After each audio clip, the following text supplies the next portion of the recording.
Hi, welcome to part 3 of our journey through the Spider Archstone, or level 2-2. Here is the last bit of tunnels and items and monsters and all of that stuff that you'll go through until you get to the boss. So,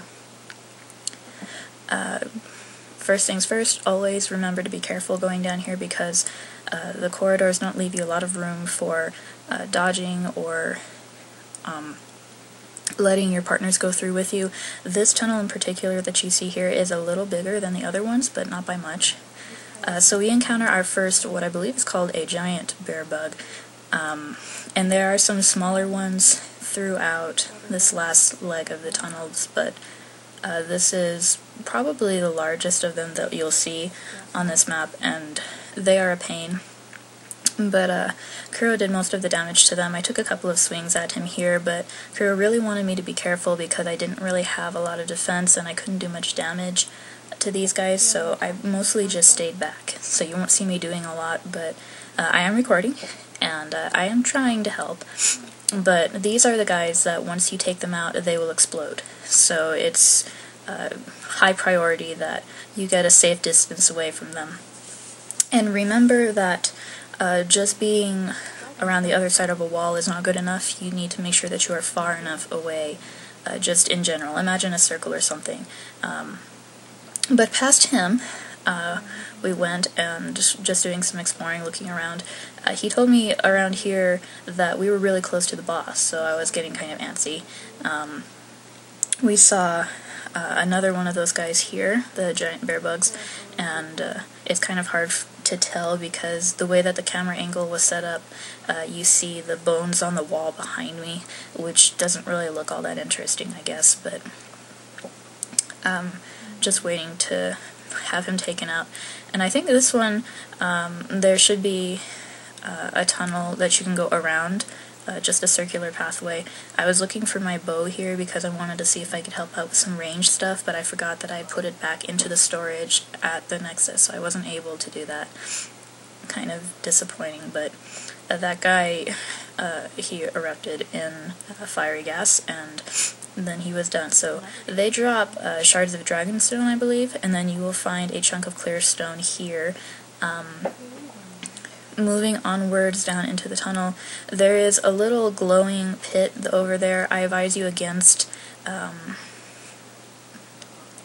going down this area with all the little bear bugs. There is an item there, I think, but we did not go down there because the little bear bugs apparently are much more annoying, kind of like the bees that Kuro wanted to avoid, so we ditched that and decided to go down this other tunnel here. And there isn't much down here, so it's just kind of a long stretch until you get down to the area right before the boss. And I just want to say again that I had lots of fun playing this with Kuro. Here you can see that we're in a pile of bones. And I think both of us were getting kind of excited at this point because you can see, the items down there. You can see that we're just about there. So he dropped down first to check out the area to make sure it was safe. He's kind enough like that, and that's one reason I actually enjoy playing with him, because he's not reckless. He's very cautious, and it kind of helps, especially since I don't know the area very well, that he'll go ahead and kind of scout ahead for me, if you will. I finally found out how to get the items from these worms easily, and that is to stand by where they come out of the ground.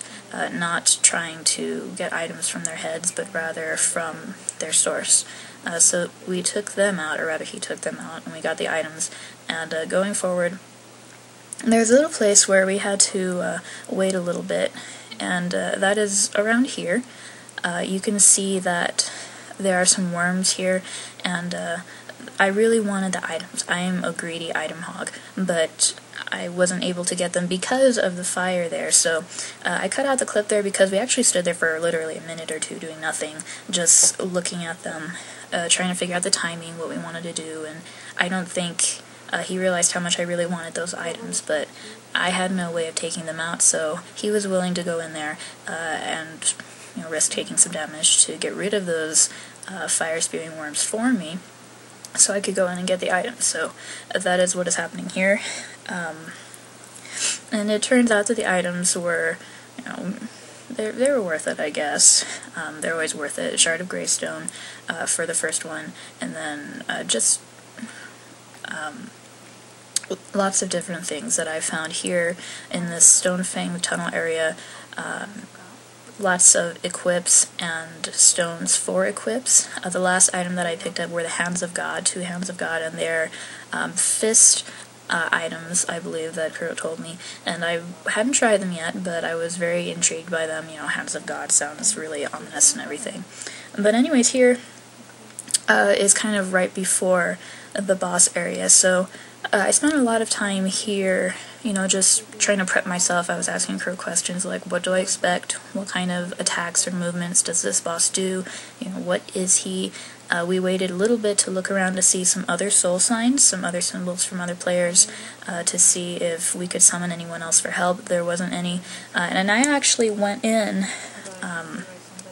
and fought the boss, and I almost had him. I had him about literally 2 hits away, and I died, because what had happened was that Kuro and I had went in together, and unfortunately he disconnected, and so he wasn't able to help me, and he said he was proud of me for having gotten so far so close by myself, but I'm pretty sure that we would have been able to go through in one run and take him out had that unfortunate disconnect not happened. But that's okay, it happens. I've disconnected before.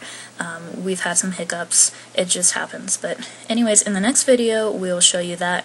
Thank you for watching, and please like or subscribe us to see more, and see you later.